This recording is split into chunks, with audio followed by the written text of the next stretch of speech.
Presented by Rust Books. Meditations, Book 12, by Marcus Aurelius. In this final book of his timeless philosophical work, Marcus Aurelius reflects on the nature of life, death, and the universe. With a profound understanding of the transient nature of all things, he invites us to examine the true essence of our existence. Drawing on his Stoic beliefs, Marcus challenges us to live according to nature, to accept what we cannot control, and to find peace in our ability to choose our own responses to the world around us. Join us as we journey through his meditations on the fleeting nature of time, the interconnectedness of all, and the enduring wisdom of living with virtue, reason, and tranquility. Verse 1. Whatsoever you aspire to hereafter, you may even now enjoy and possess, if you do not envy yourself your own happiness. And that will be possible, if you forget all that is past, and for the future refer yourself wholly to divine providence, and bend and apply all your present thoughts and intentions to holiness and righteousness. To holiness, in accepting willingly whatever is sent by divine providence, as that which the nature of the universe has appointed for you, which also appointed you for this, whatever it may be. To righteousness, in speaking the truth freely, without ambiguity, and in doing all things justly and discreetly. Now, in this good course, let not other men's wickedness or opinion or voice hinder you, nor the sense of this pampered mass of flesh, for let that which suffers look to itself. If, therefore, whenever the time of your departing comes, you readily leave all things, and respect your mind only and that divine part of you, and this shall be your only fear, not that at some time you shall cease to live, but that you shall never begin to live according to nature, then you shall be a man indeed, worthy of that world from which you had your beginning. Then you shall cease to be a stranger in your country, and cease to wonder at those things that happen daily as things strange and unexpected, and anxiously depend on divers things that are not in your power. Verse 2. God beholds our minds and understandings, bare and naked from these material vessels, and outsides, and all earthly dross. For with his simple and pure understanding, he pierces into our inmost and purest parts, which from his, as it were by a water pipe and channel, first flowed and issued. If you too will do this, you will rid yourself of the manifold luggage wherewith you are encumbered. For he who does not regard his body, nor his clothing, nor his dwelling, nor any such external furniture, must needs gain great rest and ease. There are three things in all which you consist of: your body, your life, and your mind. Of these, the two former are so far yours as that you are bound to care for them, but the third alone is properly yours. If you shall separate from yourself, that is, from your mind, whatever other men either do or say, or whatever you yourself have either done or said, and all troublesome thoughts concerning the future, and whatever as belonging to your body or life is beyond the jurisdiction of your will, and whatever in the ordinary course of human chances and accidents happens to you, then your mind, keeping herself loose and free from all outward entanglements, always in readiness to depart, shall live by herself and to herself, doing what is just, accepting whatever happens, and speaking the truth always. If you separate from your mind whatever by sympathy might adhere unto it, and all time, both past and future, and make yourself in all respects like Empedocles' allegorical sphere, all round and circular, and think of no longer life than the one that is now present, then you shall truly be able to pass the remainder of your days without troubles and distractions, nobly and generously disposed, and in good favor and correspondency with that spirit within you. Verse 3. I have often wondered how it should come to pass that every man loving himself best should more regard other men's opinions concerning himself than his own. For if any god or grave master standing by should command any of us to think nothing by ourselves but what we should presently speak out, no man would be able to endure it, though but for one day. Thus do we fear more what our neighbors will think of us than what we ourselves think. Verse 4.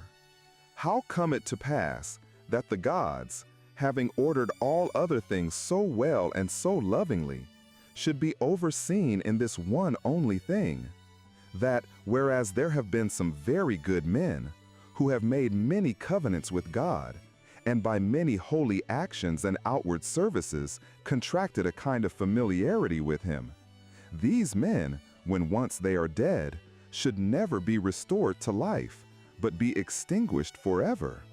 But this you may be sure of, that if it be so indeed, this would never have been so ordered by the gods, had it been fit otherwise. For certainly it was possible, had it been more just, and had it been according to nature, the nature of the universe would easily have borne it. But now, because it is not so, if indeed it is not so, be confident that it was not fit it should be so. For you see yourself that now, seeking after this matter, how freely you argue and contest with God. But were not the gods both just and good in the highest degree, you would not dare reason with them thus. Now, if they are just and good, it could not be that in the creation of the world they should either unjustly or unreasonably overlook anything. Verse 5. Use yourself even for those things that you initially despair of.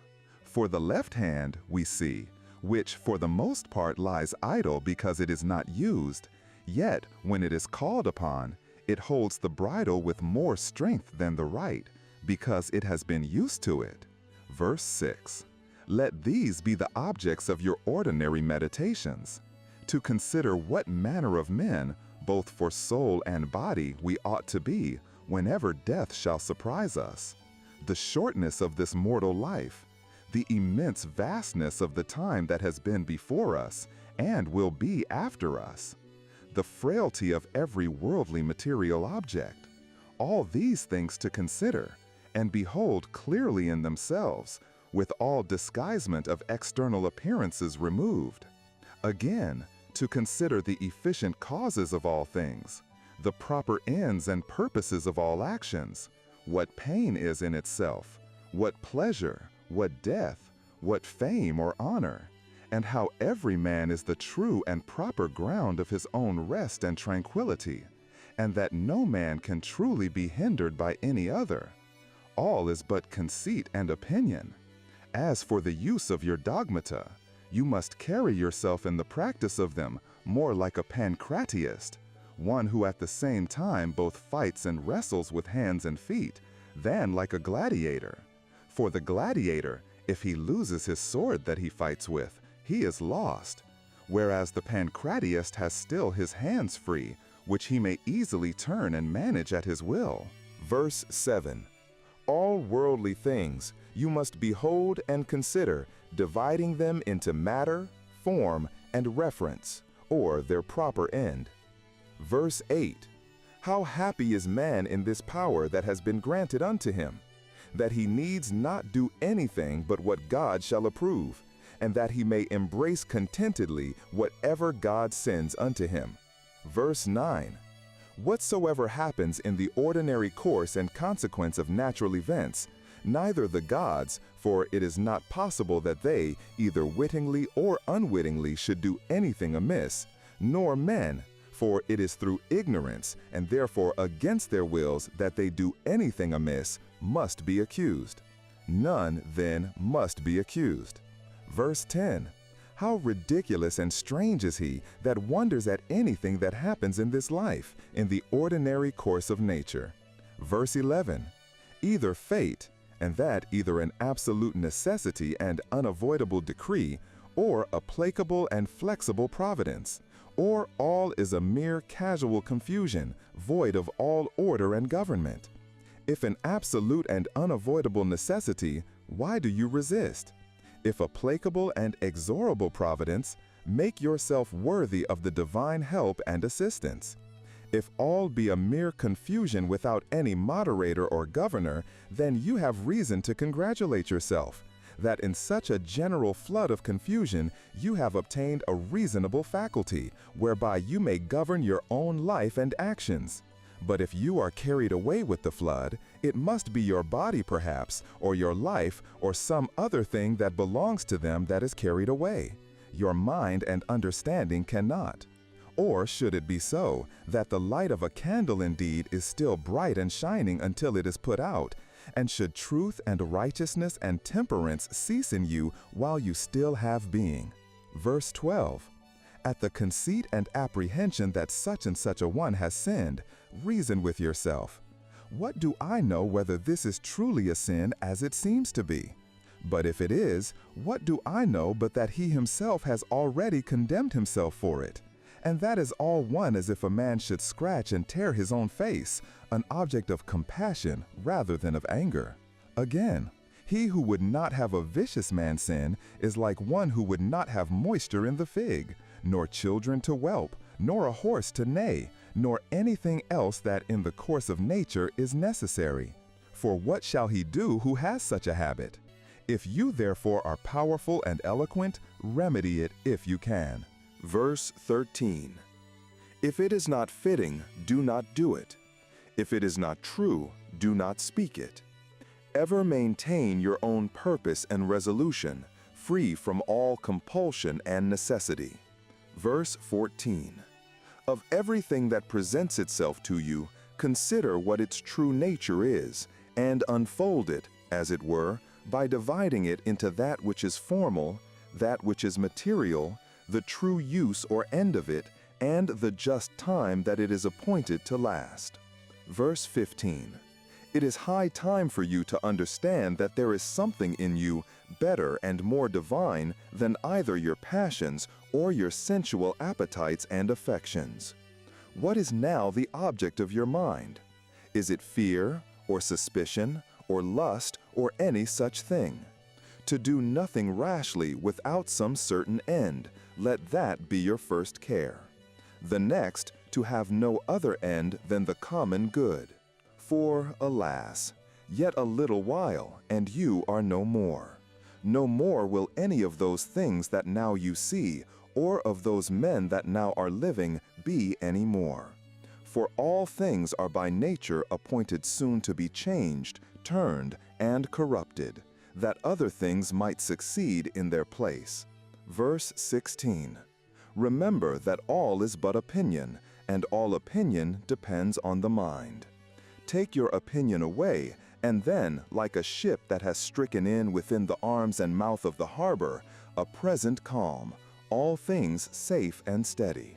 A bay not capable of any storms and tempests, as the poet has it. Verse 17. No operation whatsoever, if it cease for a while, can truly be said to suffer any evil, because it is at an end. Neither can he that is the author of that operation, for this very reason, because his operation is at an end, be said to suffer any evil. Likewise then, neither can the whole body of all our actions, which is our life, if in time it cease, be said to suffer any evil. For this very reason, because it is at an end. Nor can he truly be said to have been ill affected, who did put a period to this series of actions. Now this time or certain period depends on the determination of nature, sometimes of particular nature, as when a man dies old, but of nature in general, however, the parts whereof thus changing one after another, the whole world still continues fresh and new. Now that is ever best and most seasonable, which is for the good of the whole. Thus it appears that death of itself can neither be hurtful to any in particular, because it is not a shameful thing. For neither is it a thing that depends on our own will, nor of itself contrary to the common good. And generally, as it is both expedient and seasonable to the whole, in that respect it must needs be good. it is that also which is brought unto us by the order and appointment of the divine providence, so that he whose will and mind in these things runs along with the divine ordinance, and by this concurrence of his will and mind with the divine providence, is led and driven along, as it were by God himself, may truly be termed and esteemed the Theophoritos, or divinely led and inspired. Verse 18. These three things you must have always in readiness. First, concerning your own actions, whether you do nothing either idly or otherwise than justice and equity require, and concerning those things that happen to you externally, that either they happen to you by chance or by providence, of which two, to accuse either is equally against reason. Secondly, what our bodies are like whilst yet rude and imperfect, until they be animated, and from their animation until their expiration, of what things they are compounded, and into what things they shall be dissolved. Thirdly, how vain all things will appear to you when, from on high as it were, looking down, you shall contemplate all things upon earth, and the wonderful mutability that they are subject unto, considering withal the infinite greatness and variety of things aerial and celestial that surround it, and that as often as you shall behold them, you shall still see the same, as the same things, so the same shortness of continuance of all those things. And behold, these are the things that we are so proud and puffed up for. Verse 19. Cast away from you opinion, and you are safe. And what is it that hinders you from casting it away? When you are grieved at anything, have you forgotten that all things happen according to the nature of the universe, and that it concerns only him who is at fault? Moreover, what is now done is that which from ever has been done in the world, and will ever be done, and is now done everywhere. How nearly all men are allied one to another, by a kindred not of blood, nor of seed, but of the same mind. You have also forgotten that every man's mind partakes of the deity, and issues from thence, and that no man can properly call anything his own, not even his son, nor his body, nor his life, for they all proceed from that one who is the giver of all things. All things are but opinion. No man lives properly, but that very instant of time which is now present. And therefore, no man, whenever he dies, can properly be said to lose any more than an instant of time. Verse 20. Let your thoughts ever run upon them, who once, for some one thing or other, were moved with extraordinary indignation, who were once in the highest pitch of either honor or calamity, or mutual hatred and enmity, or of any other fortune or condition whatsoever. Then consider what's now become of all those things. All is turned to smoke, all to ashes and a mere fable, and perhaps not so much as a fable, as also whatsoever is of this nature, as Fabius Catilinus in the field, Lucius Lupus and Stertinius at Baia, Tiberius at Capreia, and Vellius Rufus, and all such examples of vehement prosecution in worldly matters. Let these also run in your mind at the same time. And how vile every object of such earnest and vehement prosecution is, and how much more agreeable to true philosophy it is for a man to carry himself in every matter that offers itself, justly and moderately, as one that follows the gods with all simplicity.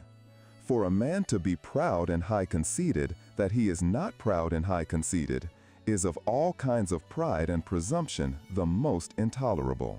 Verse 21. To them that ask thee, where hast thou seen the gods, or how knowest thou certainly that there are gods, that thou art so devout in their worship? I answer first of all, that even to the very eye they are in some manner visible and apparent. Secondly, neither have I ever seen mine own soul, and yet I respect and honor it. So then for the gods, by the daily experience that I have of their power and providence towards myself and others, I know certainly that they are, and therefore worship them. Verse 22. Herein doth consist the happiness of life, for a man to know thoroughly the true nature of everything, what is the matter, and what is the form of it, with all his heart and soul, ever to do that which is just, and to speak the truth. What then remaineth, but to enjoy thy life in a course and coherence of good actions, one upon another immediately succeeding, and never interrupted, though for never so little a while. Verse 23. There is but one light of the sun, though it be intercepted by walls and mountains, and other 1,000 objects. There is but one common substance of the whole world, though it be concluded and restrained into several different bodies, in number infinite. There is but one common soul, though it be divided into innumerable particular essences and natures. So is there but one common intellectual soul, though it seem to be divided.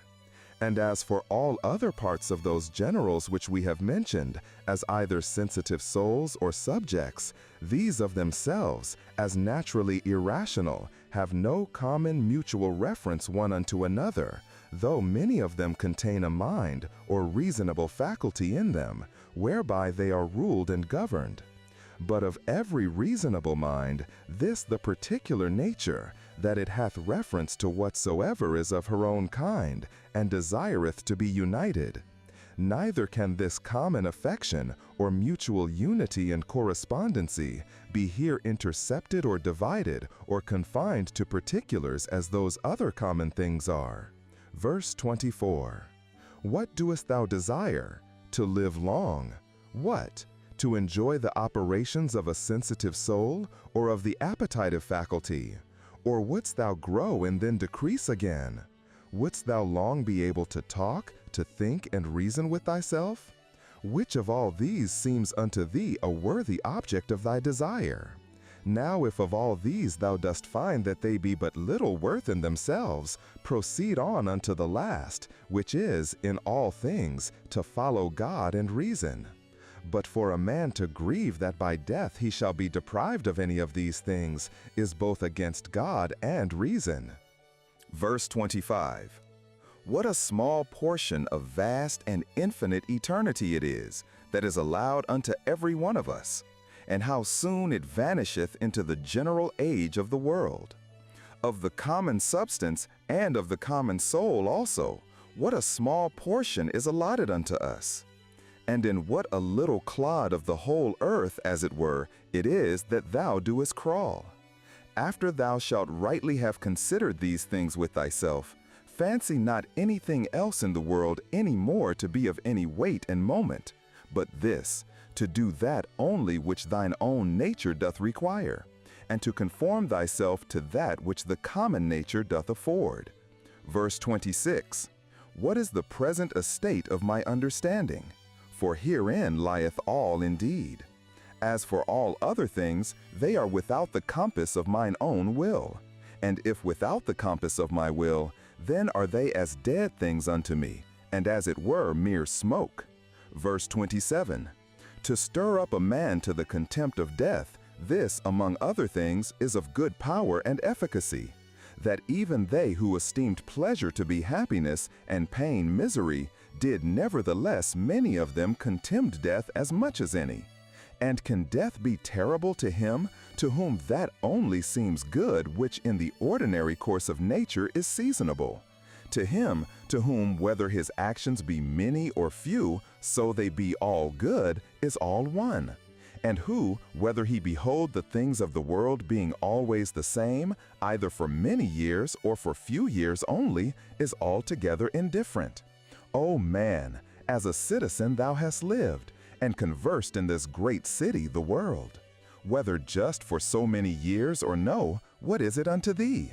Thou hast lived, thou mayest be sure, as long as the laws and orders of the city required, which may be the common comfort of all.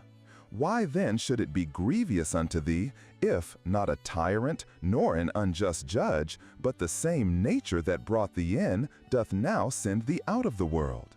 as if the praetor should fairly dismiss him from the stage whom he had taken in to act a while. Oh, but the play is not yet at an end. There are but 3 acts yet acted of it. Thou hast well said, for in matter of life, 3 acts is the whole play. Now to set a certain time to every man's acting belongs unto him only, who as first he was of thy composition, so is now the cause of thy dissolution. As for thyself, thou hast to do with neither. Go thy ways then well pleased and contented, for so is he that dismisseth thee.